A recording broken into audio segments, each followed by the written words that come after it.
Well, good evening, my babies. How's everybody? Hope you had a lovely Sunday.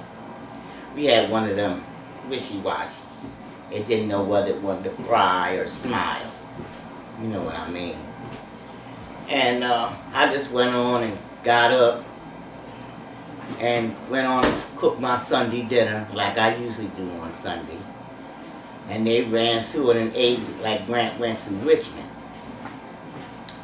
And it's nice to be able, I don't have to cook every day, but it's nice to be able to, you know, to cook with somebody and they enjoy eating what you cook. Now I gotta try to put it away because, you know, after everybody eat, then they gotta jump up and run somewhere, you know, something to do. And say, can I help you put that away? Well, I'm here today to try to find out if there's anybody who has something that they want to say to me or discuss with me, or maybe we can share the same idea and try to help each other and get, you know, each other on the right track or the right road, and try to be happy, because that's what it's all about, trying to be happy. You know, I mean, you spend all your life, 15, 20, 30 years being sad about something that happened 20 years ago. It's stupid. You know, to me it is. I've had many a thing happen to me. You know what I had to learn to do? Turn it loose. I want you to push them buttons. I want you to show me how much you appreciate the show, or that we are communicating with you, or some things that you would like to hear about or discuss. Let me know. Alright, let's get this show on the road. Alright, this one's a fast one. It says, I'm a youth minister. My best friend is having some issues with her family because they found out she was dating a transgender female. Her family is giving her pure hell. I'm showing her love, being there for her. Please, I need some advice on this matter. What should I do? Stay with her. If you've been with her this far, stay with her the rest of the way. How do they know what's right for her life? That's her life she has to live. They don't have to be in her skin. They have to be in her body, her feelings, her ups, her downs, which way she want to go. All they know is what they want. Oh, you might embarrass me. You might make me look bad, make me feel bad. Going through all that shit. Come on with that. When a person goes through transgender, that means they really are suffering. And they really got to get out of that skin that they're in. And that's no joke. And they need to have people with them. Whether you think they're right or not, at least try. Let me hear about it. Alright, I'm gonna go back to the mailbox.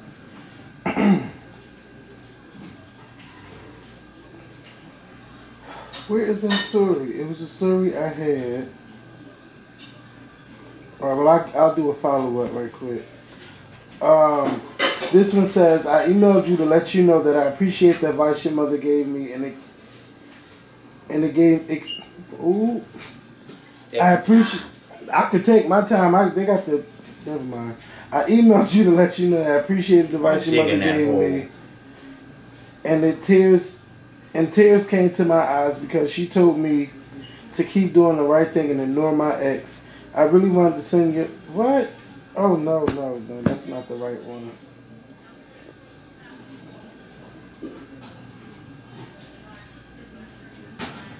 Like you the one that ain't got it together. Well, I do have it together. I'm not giving out our address and none of that stuff. Ain't nobody asked nobody to. That's what the letter was saying. That's why I stopped it. It says, last week I asked you what should I do about a guy who was talking to. Last week I asked you what should I do about a guy I was talking to whose brother's good friend. I told you he wanted to ask my brother for permission to see me because we could do anything like go out on dates. Well, the same day I sent you the message, he told me he talked to my brother, and that my brother was really happy to hear we were talking and said it was okay for me to see him. So for over a month now, all we've been doing is talking over the phone and texting. I see him occasionally with my brother and his friends, but to be honest, it's starting to bother me that he hasn't asked me out on a date, especially now that my brother knows and he's okay with it. It's not like we can't continue to get to know each other or go to the movies or grab a drink, right? I feel like he's gotten comfortable just only talking to me, but not taking the next step and going out places where it's just him and I. What do you think? Why do you think he hasn't asked me out? What should I do? Keep waiting? You know, respect is a hell of a thing. And we don't respect. For things to happen, snap, crackle, and pop. Is that can still in there? It's sitting right here. Okay. Put it away. Alright. Maybe he just wants to show you some respect. Maybe he just wants to show you that the only thing a man wants is not just what's between your legs. I mean, just because he's showing you respect don't mean there's anything wrong with you. And way down the line, if you find out that he is only willing to go but so far, then some ways it's a good thing, and some ways it's you know, oh my gosh, I'm glad I found out. You know, and maybe he has his reasons for doing that, and if it's bothering you that bad, then you ought to ask him.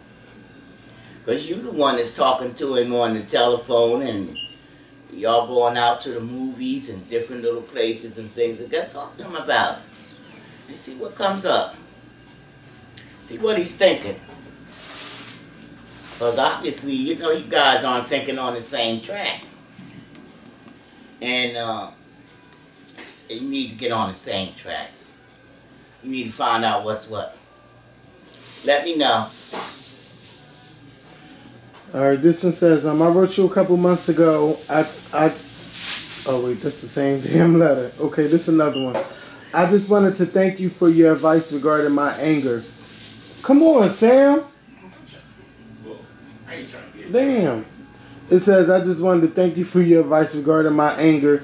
You were absolutely right. I needed to give of myself to others. I started consciously expressing gratitude more often and avoiding negative people.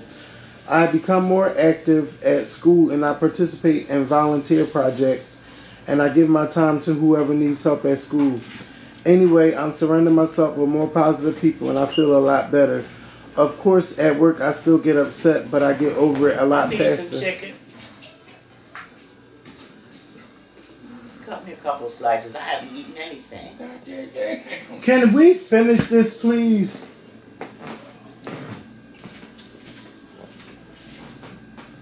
Of course, at work, I still get upset, but I get over it a lot faster because I know I am in school working towards something better. Thank you again, and please know that your advice is important. Your voice is helping me get through. Have a wonderful day and take care, Amanda. All right, now. That's what I want to hear. This one says, I'm hoping you can help me even if it's tough love. I'm 21 with an amazing boyfriend. He helps me out a lot and has made it clear that he loves me. The hard part is that I'm in love with someone else. Uh-oh. I've been in love with this person for years, never acted on it because I didn't think that he felt the same. I've been in contact with him recently, and turns out the feelings is mutual. Now all I can do is think about him and feel myself being distant towards my boyfriend. What do I do? Tell him the truth. Truth is the light. It'll set you free. I mean, somebody's going to get hurt some way around that barn. Can't keep standing up there telling the same lie. It's going to come through some kind of way. So you might as well sit down and tell them how you feel. That you found somebody else. That you've been wanting for a long time. And now it's mutual. And you don't want to hurt his feelings or You know, it's not, you know, always what you say. It's how you say it. And you do it that way, and I guarantee it'll work out a whole lot better for you than just slipping and sliding and sneaking and hiding. Come on now. Pass all that. Let me know.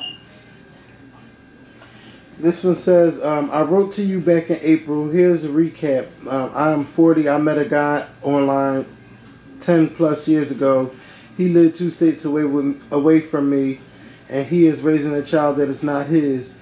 He does not seem to want to settle down. Hopefully you remember. I decided to give this guy one more chance for myself. We were still not in the place where I wanted to be. He was just not consistent enough for me. Nothing had really changed, so I took the advice and cut all ties with him, and I feel so much better by doing so. I no longer had to hear all the excuses of what he was giving me.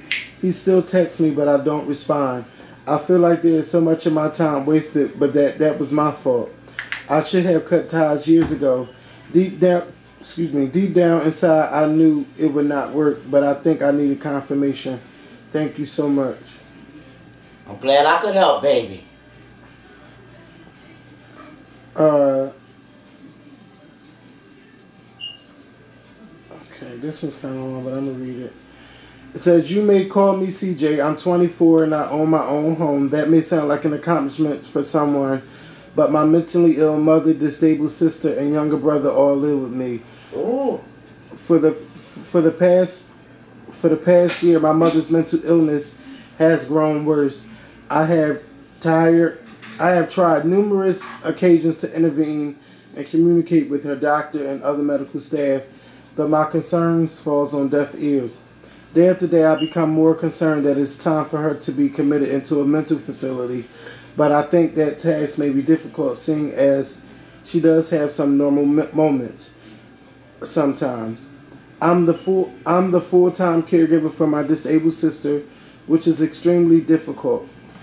I now have the task of caring for my mental ill mother. My problem is her violent outbursts and verbal attacks against only me, no one else. It's wearing me down and taking a toll on me emotionally. Stress, depression, anxiety, and physically I've gained 20 to 30 pounds this year. My mom's side of the family are no help. They only come around when they want money from her, manipulating her, taking advantage of her mental state. I feel that I'm halfway through my 20s and will never have a normal life because even going to the grocery store is a difficult task in itself with my mother left alone in the house, let alone going on a vacation to blow off steam and be a normal 20-year-old girl because there's no one to care for my sister properly. I love my mother, but I strongly dislike her based on the facts that she seems to torment me. And she hates to see me with a smile on my face because if she does, she will do something like call the police department, break something I like, or go screaming up and down the street. So I have to go chase her so she can make a fool out of me in front of others. I have no help or support from anyone. It's just me. My question is, how do I keep maintaining my composure and sanity as it seems that my family life is going to hell in a handbasket? Please advise me on how to stay strong and be happy when times are too rough. I am so young and have no life experience to base this situation with. No support from no one. CJ. They have people that can help you with that, who can come in for so many hours during the day, be with your mom while you go take care of important business. If not every day, certain days of the week, 2 or 3 days a week. And if you find out that doesn't help anything, go ahead and do what you got to do. Her arguing and fighting with you, she don't realize what she's doing. When you in your right mind, when she's in her right mind, she don't do stuff like that. You're not helping her by keeping her there with you and wearing you down. You can't help your sister because of what's going on. You have no energy to do the things that you have to do and want to do. And to live your life, you can just say, forget it. Now, we ain't jumping off no bridges or None of them stupid things, anything. Look, you do what you gotta do. If you gotta put mom down, you gotta put mom down. You know, doctor, and you know, expert. You do all the things that you have to do when you're a caregiver. They have people that can talk to you if you want to be talked to. People who can show you different solutions, the way to do things, how to handle different situations and everything. But it was like I said, you found out you done did all that, and it's to wore you down. Do what you gotta do. You know, taking care of your sister, make that your top priority. You know, and love has nothing to do with this. You know, I love everybody in my family too, but when you got to go, you got to go. I mean, we've had certain ones in my family who were loved and everything. But when time came to do what I had to do for them, we did it. Everybody pitched in, washed clothes, did this and that for them, went to see them, do the best you can.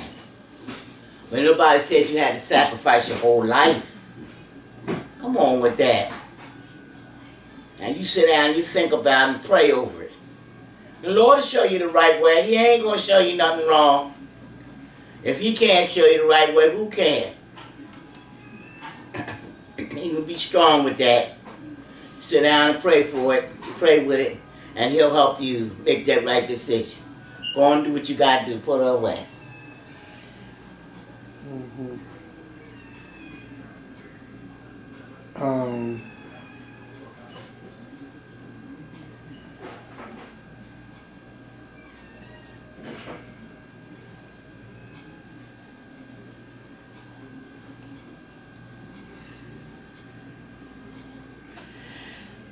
This one says, in my senior year of high school, I began to date a friend of mine, and we soon fell in love. We quickly began hanging out with each other every day, constantly texting and talking on the phone, and sleeping over each other's home frequently. Around the 8th month of our 1-year relationship, she began to distance herself but it was still loving towards me in the most ways. In the beginning, I was the one with the cold shoulder, so I feel like this is my karma. While we have broken up and off and on, she has made it clear that this is the last time, and I believe she is pursuing other people. I know the answer seems clear, but I am blinded by my heartbreak. I recently released an album about her. I'm a musician and this is therapeutic. And she said, and all she said was thanks. In addition, she recently has confided in others about me, and they all pretty much hate me. I feel as if I had finally lost the love of my life and was simply just something she needed for a period of time and not her true love. I am heartbroken and slightly depressed. Why? You ain't got no business being slightly depressed. You start all over. Start all over again. You'll find someone who loves you.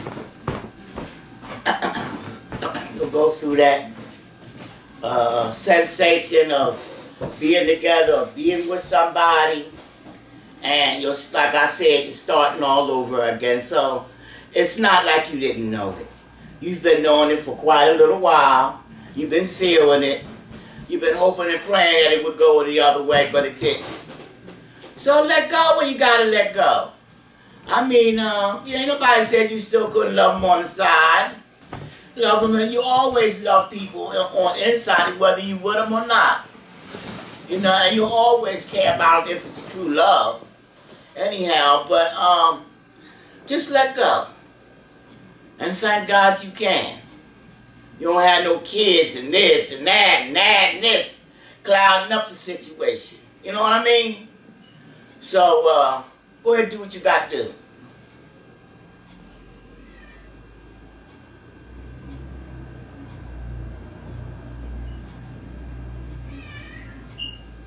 What is wrong with that cat? I don't know. She begging and they're begging.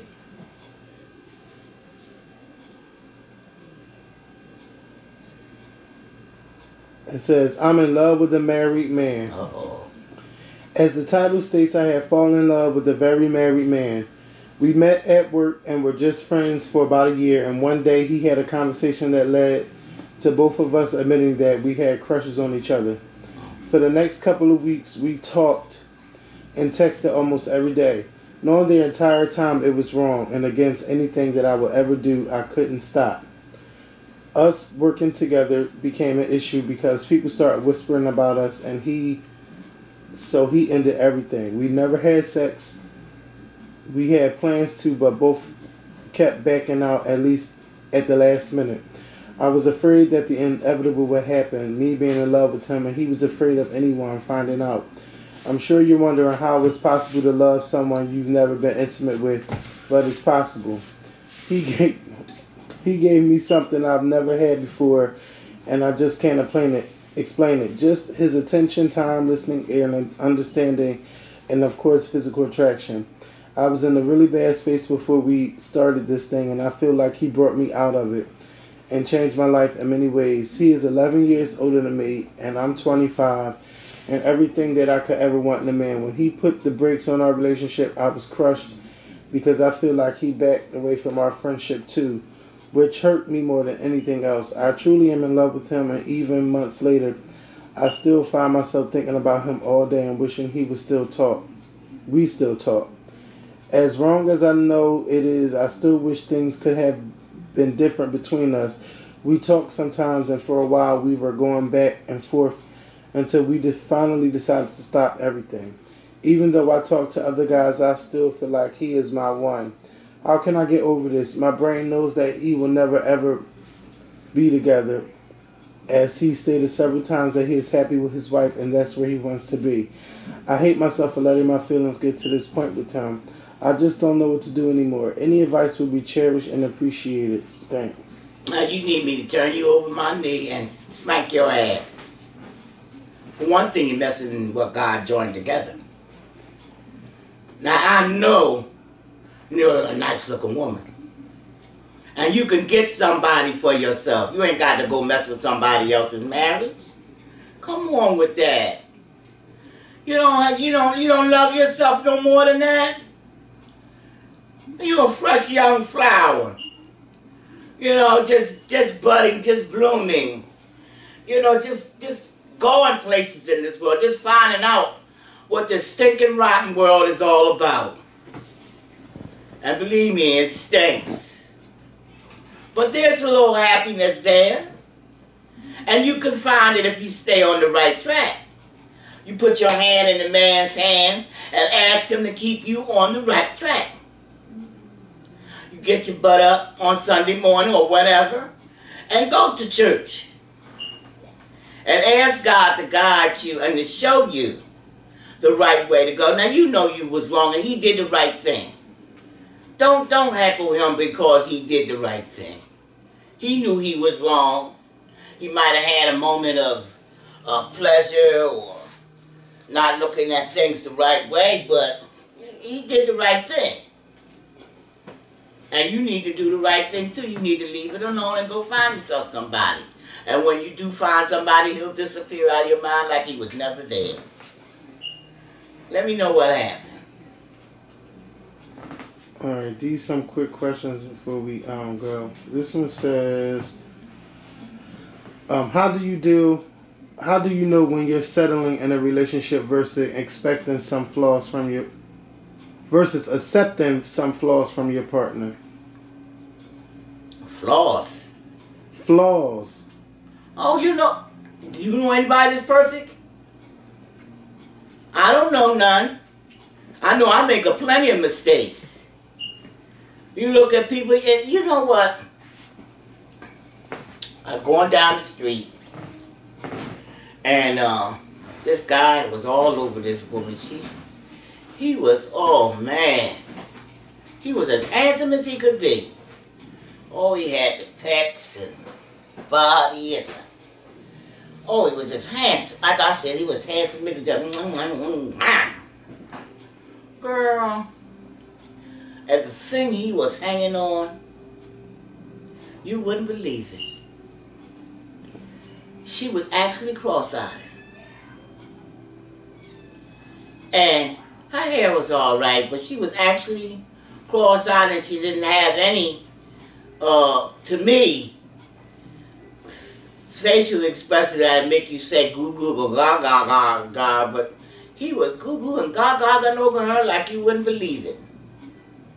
And that's to say, hey, you don't know what attracts some people.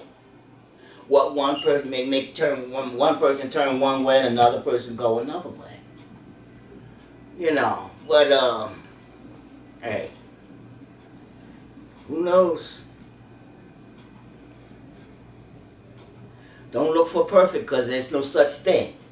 There's no such thing as a perfect person. I wouldn't want nobody that's perfect. I'd be scared of them, because it ain't no such thing.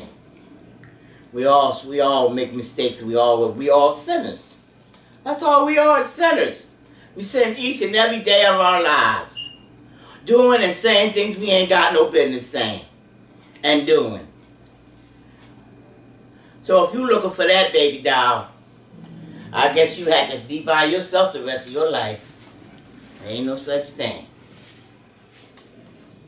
Perfection, please.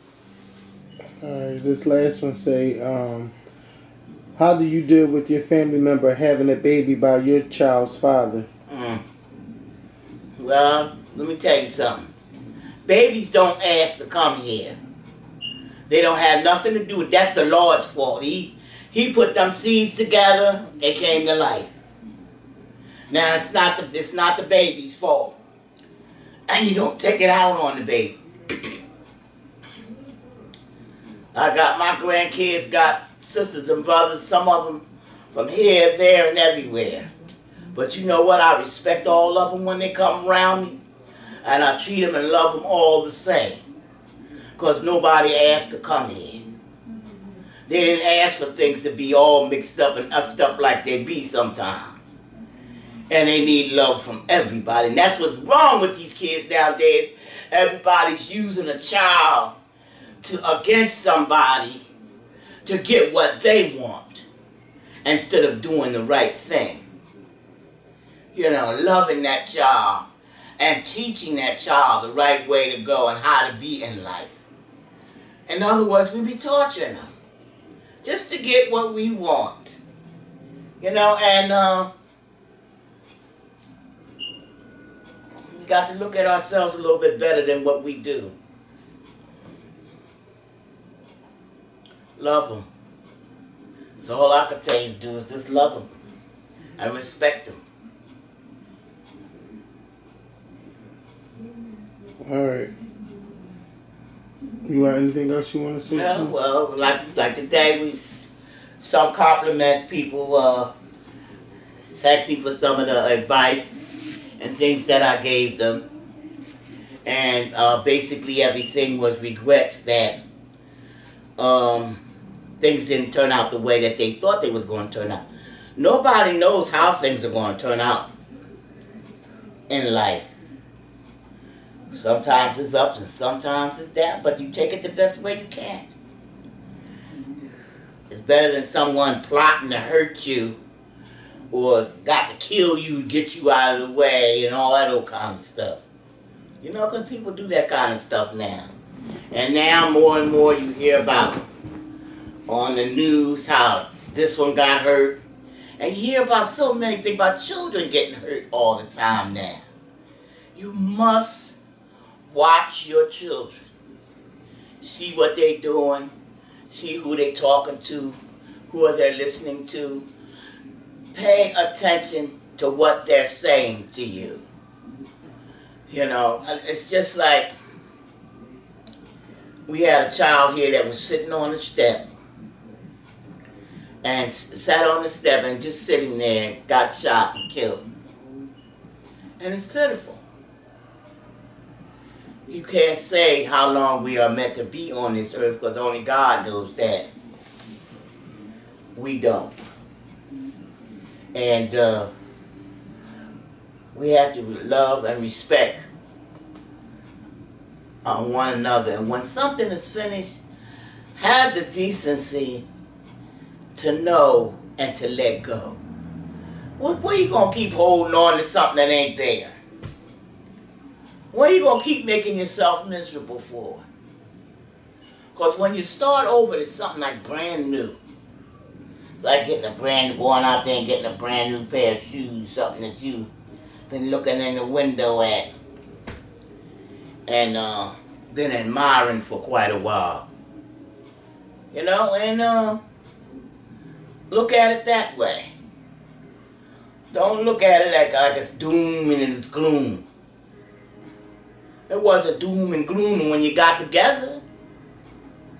You know? Learn how to pray about things sometimes before you do them. And you can get a simpler answer.